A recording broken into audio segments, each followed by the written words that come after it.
প্রায় 1 মাস পর সারা দেশের সাথে চালু হলো আন্তনগর ট্রেন।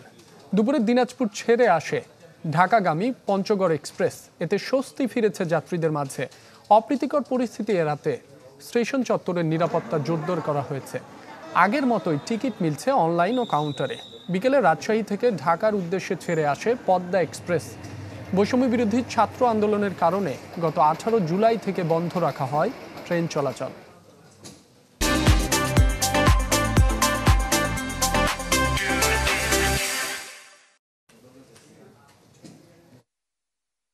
স্বস্তির বড় জায়গায় হচ্ছে রেল ব্যবস্থাটা, আর সেটা চালু হয়েছে, অবশ্যই আমরা আনন্দিত। গতকালকে মেল ট্রেনে প্যাসেঞ্জার কিছুটা কম ছিল, কিন্তু আজকে দেখা যাচ্ছে প্যাসেঞ্জার বেশ ভালো। আমি মনে করি কালকে থেকে অনেকটা উপচে পড়া ভিড় থাকবে। যাত্রী সাধারণ স্বাচ্ছন্দ্যে এবং নিরাপদে যাতে রেল ভ্রমণ করতে পারে, বাংলাদেশ রেলের পক্ষ থেকে সব ব্যবস্থা করা হয়েছে।